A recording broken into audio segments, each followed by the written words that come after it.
पानी देनी होगी, मैं देने को तैयार हूं। जो भी करना होगा मैं करने को तैयार हूं। अभी चुनाव हुआ कर्नाटक में, प्यार से मांगो हम हाथ काट के दे देंगे, धमका के मांगोगे तो हम हिलने वाले नहीं हैं। हम लोगों ने कमी नहीं। 15 दिन में मांगे नहीं मानी गई तो अब याचना नहीं रण होगा, तो बारी भीषण होगा। खून के घूंट पी पी के जनता में जाके संगठन का काम कर रहे हैं और आप मलाई खा खा के, गाली दे दे के हमको बदनाम करने का काम कर रहे हो। ये होने वाला नहीं है। नौजवान को आर्थिक मुआवजा देना चाहिए जो उसका खर्चा हुआ है। अधिकारी, ये प्रिंटिंग प्रेस, ये आरपीएससी, ये माध्यमिक शिक्षा बोर्ड, ये जो पूरा जंजाल बना हुआ है, इसको ध्वस्त करना पड़ेगा, एक नया खाना बनाना पड़ेगा। आर्थिक मुआवजा प्रत्येक बच्चे को मिलना चाहिए। पूरे प्रदेश में मैं आंदोलन करूंगा आप लोगों के साथ। गांव में, ढाणी में, शहरों में हम पैदल चलेंगे, जनता को साथ लेकर चलेंगे, न्याय दिलाएंगे, न्याय करवाएंगे। आपकी बात को रखते रहे। हम लोगों के पास कुछ नहीं है, हम तो पैर में जूता डाल के निकल पड़े थे। मुझे उम्मीद नहीं थी कि यात्रा में कौन आएगा कौन नहीं आएगा। एक दिन की मोहलत दी थी, गांव एक एक ढाणी में जाकर न्याय मांगेंगे और न्याय लेकर आएंगे। और वादा करना चाहता हूं अब सबके सामने, मैं किसी पद पे रहूं या ना रहूं, मैं राजस्थान की जनता और नौजवानों की सेवा अपनी आखिरी सांस तक करता रहूंगा। और मैं डरने वाला नहीं हूं, मैं दबने वाला नहीं हूं। मैं आपके लिए लड़ा हूं और लड़ता रहूंगा। ये वादा मैं खुले आसमान नीचे करके जा रहा हूं। प्यार से मांगो हम हाथ काट के दे देंगे, धमका के मांगोगे तो हम हिलने वाले नहीं हैं। हम लोगों ने कमी नहीं छोड़ी मेहनत करने में, खून पसीना बहाने में। मेरे साथ जो हजारों लोग चले हैं, आज मैं आपको बताना चाहता हूं, आप नौजवानों के पैरों के छालों की कसम, मैं अब पीछे हटने वाला नहीं हूं। आपके साथ रहूंगा, हमेशा रहूंगा। राजनीति सिर्फ सत्ता लेने के लिए है, राजनीति सिर्फ पद पर बैठने के लिए है। नौजवान दर दर भटकता रहे, हम सिर्फ सत्ता का सुख लेंगे, ये संभव नहीं है। जो भी कुर्बानी देनी होगी मैं देने को तैयार हूं। जो भी करना होगा मैं करने को तैयार हूं। अभी चुनाव हुआ कर्नाटक में, भारतीय जनता पार्टी की सरकार थी। कांग्रेस पार्टी ने आरोप लगाया ये 40% की भ्रष्ट सरकार है। जनता ने आरोपों को स्वीकार किया, कांग्रेस को बहुमत दिया और भाजपा को मैदान से भगा दिया। ये भ्रष्टाचार ही वो चीज है जो लोगों के दिल में गुजरती है। हमने भी किया था राजस्थान में, लेकिन अब कोई सफाई दे रहा है, दूध और नींबू। कोई कह रहा है कितनी बार बात हुई, 10 बार हुई, 15 बार बात हुई, 20 बार बात हुई। अरे मैंने तो कभी कहा ही नहीं कि मिलीभगत है। मैं तो इतना कह रहा हूं कि हमने अपनी जबान से जो वादा किया लोगों के बीच में, उसको कृपया करके पूरा कर दो। जनता के बीच जाना है हमारे को 6 महीने के बाद। इतने सारे लोग यहां धूप में खड़े, यहां आप लोग सच में मेरी ताकत, हम सबकी हिम्मत, और जो मंच पर लोग बैठे हैं, हम सब आपके सेवक हैं। हम किसी के खिलाफ नहीं हैं, हम किसी का विरोध नहीं करते, लेकिन सच और न्याय का रास्ता, उस पर हम चलते रहेंगे। अब दोस्तों, वसुंधरा जी के ऊपर जो आरोप लगाए हम लोगों ने, उसको पूरा करने का समय आ गया। और अभी वेद सोलंकी जी भाषण दे रहे थे। वेद बहुत जज्बाती व्यक्ति है। मैं वेद जी आपको बताना चाहता हूं, जिन बच्चों ने पेपर लिखे उनके पेपर कैंसिल हो गए, लीक हो गए। उन लाखों बच्चों ने अपने मां बाप के पैसों को जो खर्च किया, उनके साथ जो धोखा हुआ, उनके साथ जो नाइंसाफी हुई, अगर बच्चा मेहनत करके पेपर लिखता है और पेपर आउट हो जाता है, उस बच्चे की क्या गलती है मैं पूछना चाहता हूं। उस नौजवान ने क्या बुरा किया। इसलिए हमारी सरकार, हम लोग, ये मैं मांग करता हूं जितने भी बच्चे हैं जो पेपर लीक से प्रभावित हैं, प्रत्येक नौजवान को आर्थिक मुआवजा देना चाहिए जो उसका खर्चा हुआ है।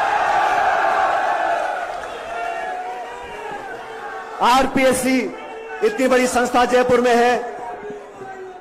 आरपीएससी में जो धारणा बनी हुई है कि वहां जुगाड़ चलता है। आरपीएससी में नियुक्तियां राजनीतिक दृष्टिकोण देकर की जाती हैं। किसी का भांजा, किसी का भतीजा, किसी की बीवी, किसी का घरवाला। मैं मांग करता हूं, अगर दोबारा नौजवानों का विश्वास कायम करना है, एक उदाहरण प्रस्तुत करना है, तो ये आरपीएससी को बंद करो, एक नई व्यवस्था कायम करो। आरपीएससी का चेयरमैन, आरपीएससी के मेंबर, कोई मापदंड तो हो। जान पहचान, रिश्तेदारी, किसी नेता से निकटता, ऐसे मेंबर बना दोगे आप।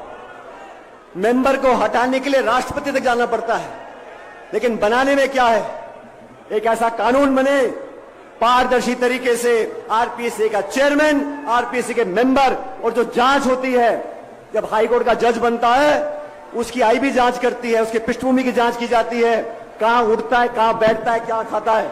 इन मेंबर्स की, जो नए मेंबर बने, उनकी जांच होनी चाहिए, और ऐसे बने कोई साइंटिस्ट हो, कोई लेक्चरर हो, कोई प्रोफेसर हो, जिसका कोई वजूद हो, ऐसे लोगों को मेंबर बनाना चाहिए। तो आरपीएससी को भंग कर एक पूरा मूल चूक परिवर्तन, ये कोचिंग क्लास, ये अधिकारी, ये प्रिंटिंग प्रेस, ये आरपीएससी, ये माध्यमिक शिक्षा बोर्ड, ये जो पूरा जंजाल बना हुआ है, इसको ध्वस्त करना पड़ेगा, एक नया खाना बनाना पड़ेगा।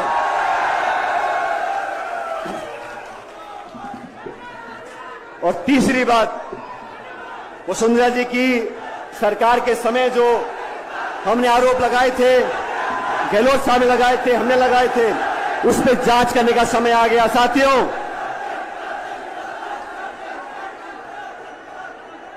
उन आरोपों पर जांच होनी चाहिए।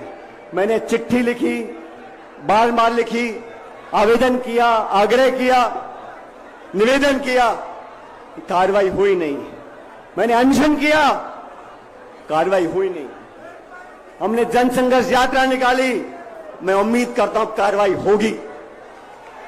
लेकिन ये तीनों बातें आरपीएससी को भंग कर पूरा पुनर्गठन करें, नए कानून मापदंड बने, पारदर्शिता से लोगों का चयन हो, पहली मांग।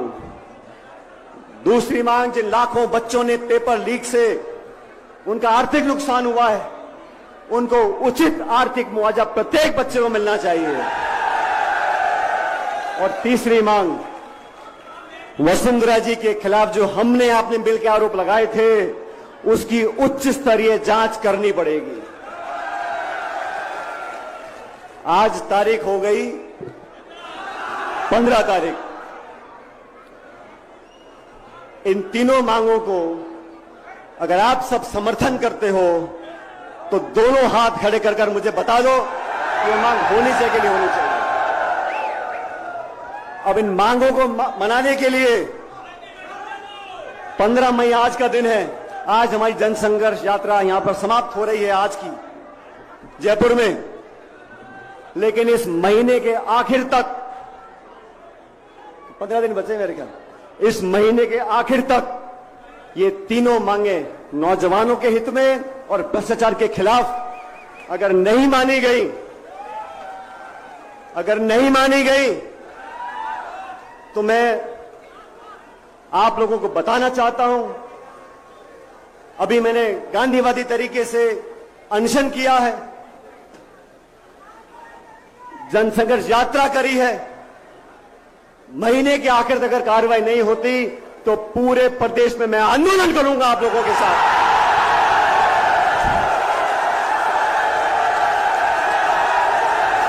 जनता के साथ रहेंगे, गांव में, डाणी में, शहरों में हम पैदल चलेंगे, जनता को साथ लेकर चलेंगे, न्याय दिलाएंगे, न्याय करवाएंगे, आपकी बात को रखते रहेंगे।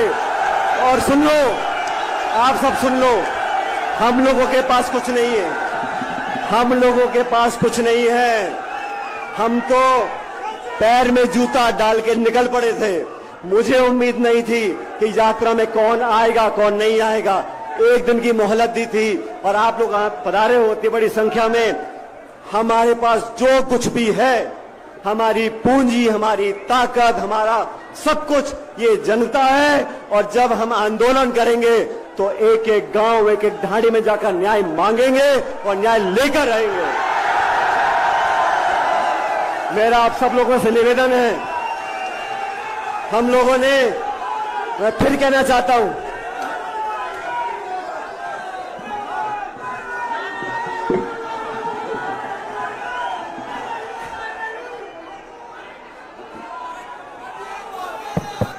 अगर 15 दिन में मांगे नहीं मानी गई तो अब याचना नहीं रण होगा, वो भारी भीषण होगा। और जो हमारे साथी हमारे न्याय के मांग के उत्तर में बोलेंगे कि गुटबाजी, अनुशासन और पार्टी का डिसिप्लिन, मैं उनको बड़ी विनम्रता से याद दिलाना चाहता हूं। हम लोगों ने बात रखी, दिल्ली में हमारी बात को सुना और एआईसीसी ने कमेटी बनाकर हमारे काम को आगे बढ़ाया। लेकिन 25 सितंबर को जो विश्वासघात किया सोनिया गांधी के साथ,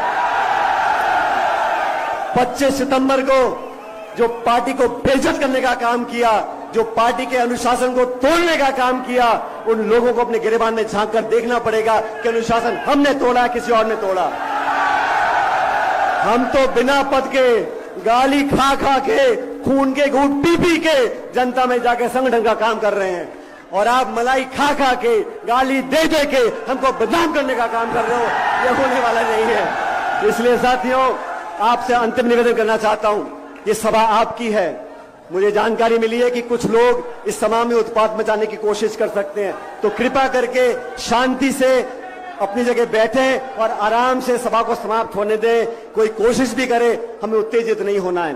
ये बात ध्यान रखना, हम लोग जिस विचारधारा से बने हुए हैं वो महात्मा गांधी की विचारधारा है। प्यार, मोहब्बत, अपनापन, भाईचारा, 36 कौम को साथ लेकर चलने वाली विचारधारा है। और मेरे कुछ ऐसे भी साथी हैं जो बहुत बड़ी गलती करते हैं। वो गलती क्या करते हैं, हमको एक सीमित दायरे में बांधने की कोशिश करते हैं। ये फला धर्म का है, फलाने जिले का है, फलानी समाज का है।